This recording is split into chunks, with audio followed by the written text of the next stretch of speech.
L'Indonésie est désormais l'un des nouveaux pays émergents dans le monde. Eh bien, quels sont les impacts de cette émergence sur le territoire? Le pays vient d'élire aussi un nouveau président. Eh bien, quels sont les chantiers que celui-ci est amené à ouvrir? L'Indonésie est en Asie du Sud-Est, à la latitude de l'équateur. Le pays est entouré de nombreux États voisins et par sa position géographique, il fait le lien entre l'Asie du Sud-Est et l'Océanie. C'est le plus grand archipel du monde, avec un territoire de 2 millions de kilomètres carrés et quelques 13 000 îles. On connaît les plus grandes, Sumatra, Java, Bornéo, que le pays partage avec la Malaisie et Brunei, les célèbres, la Nouvelle-Guinée, que l'Indonésie partage avec la Papouasie-Nouvelle-Guinée. Le pays est à la jonction des plaques tectoniques eurasiennes et indo-australiennes, ce qui explique la présence de nombreux volcans sur le territoire indonésien, mais aussi les séismes et les tsunamis qui touchent le pays. On se souvient du tsunami de 2004, qui aurait fait, rien que dans la province d'Aceh, près de 170 000 morts. L'Indonésie est le quatrième pays le plus peuplé au monde, avec 254 millions d'habitants.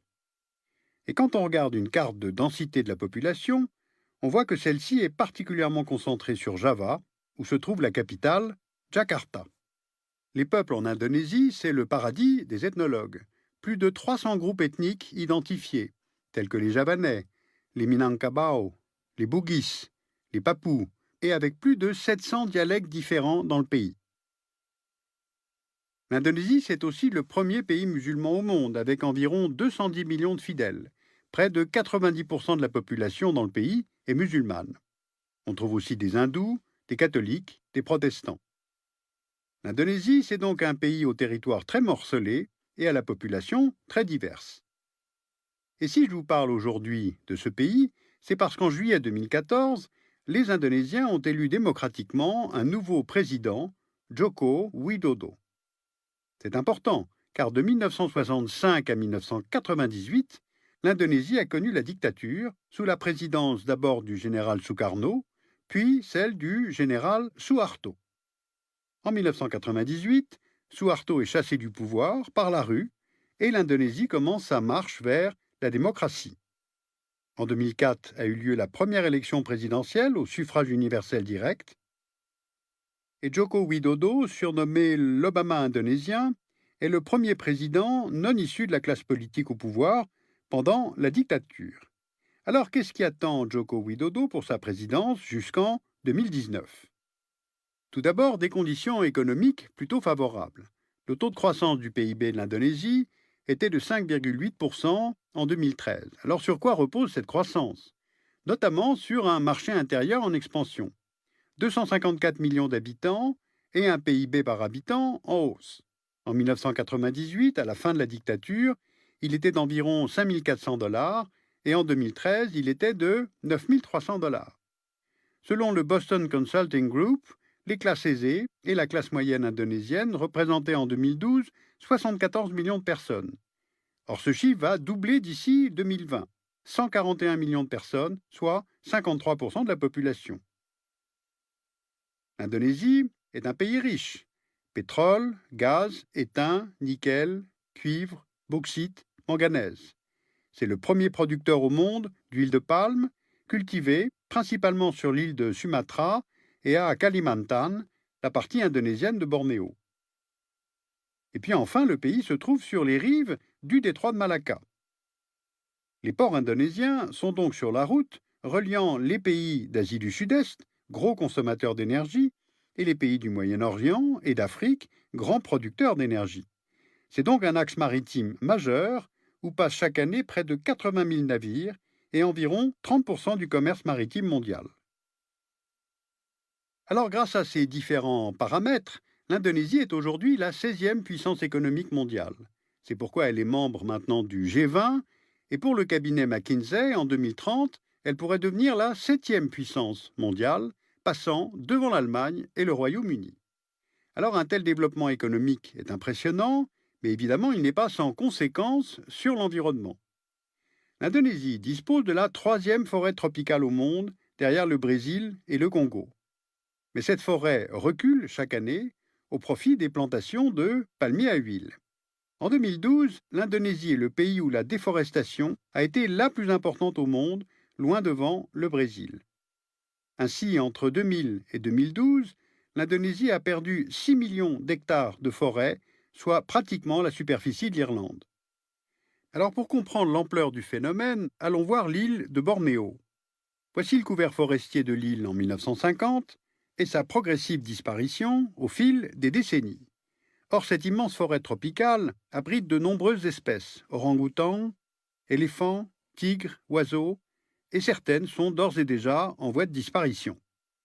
En plus, la déforestation réduit la capacité de la forêt à capter le CO2.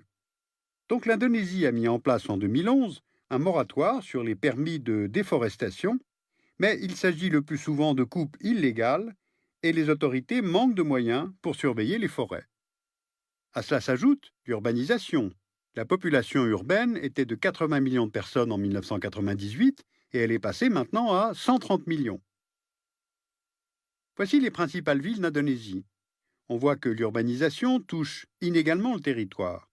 Et c'est encore plus visible la nuit. Et sur cette image satellite, le territoire le plus illuminé, c'est l'île de Java. Jakarta et son agglomération comptaient 30 millions d'habitants en 2010, soit quasiment la moitié de la population de la France. L'urbanisation rapide de Jakarta a causé de nombreux problèmes, embouteillages permanents, affaissement de certains quartiers de la ville, inondations répétées, si bien que le pouvoir envisage de changer de capitale afin de décongestionner Jakarta.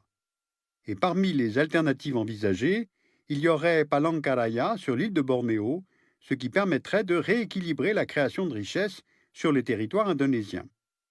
Parce qu'il y a d'importantes inégalités entre les différentes régions du pays. Vous voyez sur cette carte les zones où plus de 20% de la population vivait dans la pauvreté en 2007. Même si le développement économique a permis une hausse du PIB par habitant, il y avait toujours en 2011 43% de la population qui vivait avec moins de 2 dollars par jour. Et si on regarde les zones de pauvreté, on remarque que la région de Jakarta est épargnée, mais que la Papouasie est particulièrement touchée. Alors cette région de Papouasie occupe une place particulière en Indonésie et pour comprendre, il faut faire un peu d'histoire. En 1949, les Pays-Bas reconnaissent l'indépendance de l'Indonésie, mais la Papouasie occidentale, sur l'île de Nouvelle-Guinée, reste colonie néerlandaise.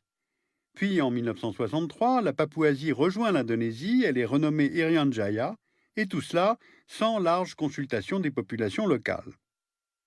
Un mouvement séparatiste armé est alors créé, l'Organisation pour une Papouasie libre, qui milite pour l'indépendance de la Papouasie et pour une meilleure répartition des bénéfices tirés de l'exploitation des ressources naturelles, trop inégalement réparties entre les compagnies étrangères, Jakarta et la Papouasie. Autre sujet de tension, la part des Papous dans la population de la région recule progressivement face à l'arrivée de Javanais. C'est la conséquence d'une politique de transmigration décidée par Jakarta et qui vise à limiter la surpopulation de l'île de Java. Les Papous se distinguent du reste de la population indonésienne par leur langue, appartenant au groupe des langues papous, et par la religion, le protestantisme, dans un pays majoritairement musulman. De nombreuses manifestations dénoncent la situation de la Papouasie, durement réprimée par l'armée indonésienne et peu relayée, car cette région de l'Indonésie est quasiment interdite aux journalistes étrangers et aux ONG. Et puis d'autres séparatismes ont secoué l'histoire de l'Indonésie. Celui du Timor oriental, qui est devenu indépendant en 2002, celui de la province d'Aceh avec le GAM, le Mouvement pour l'indépendance d'Aceh. Après plusieurs décennies de conflits, un accord de paix a été conclu entre le GAM et le gouvernement en 2005. Alors évidemment, une telle étendue de territoire, une telle diversité de population pose régulièrement la question de l'unité de la nation. La religion, elle aussi, est une source de conflit en Indonésie. Les autorités font face à la montée des extrémismes musulmans qui se matérialisent tout d'abord par des victoires politiques locales qui ont permis l'adoption de législations inspirées de la charia dans certaines provinces et réellement appliquées dans la province d'Aceh. Et il y a aussi l'émergence de groupes terroristes comme Jamaah Islamiyah, proche d'Al-Qaïda, et qui est responsable de plusieurs attentats en Indonésie, dont celui de Bali qui avait fait plus de 200 morts en 2002. Et même si le dernier attentat a eu lieu en 2009, plusieurs groupes terroristes sont toujours actifs aujourd'hui en Indonésie. Alors si je résume quelques-unes des problématiques que j'ai évoquées aujourd'hui à propos de l'Indonésie, avec l'exemple du terrorisme islamiste, on est face à la question des identités régionales et des influences extérieures sur le pays, sur l'Indonésie. Avec la question de la Papouasie, on est face à la question du mépris de l'autre et de l'erreur classique face au sens obligatoire du progrès. Et puis avec l'histoire de la déforestation, on est face à la question de l'usage et de la rentabilité lente ou rapide d'un territoire. On le comprend, avec un archipel aussi étendu entre Asie et Océanie, on mesure la nécessité du contrôle maritime et terrestre pour préserver le maintien de l'unité nationale. Eh bien, c'est un chantier à la fois constant et complexe pour un pays aussi divers et aussi vaste que l'Indonésie. Vous pouvez lire Indonésie, les voies de la survie de François Rayon, publié chez Belin, et puis The Archipelago Economy du McKinsey Global Institute, un livre qui estime que l'Indonésie pourrait devenir la 7e puissance économique mondiale en 2030, devant l'Allemagne et le Royaume-Uni.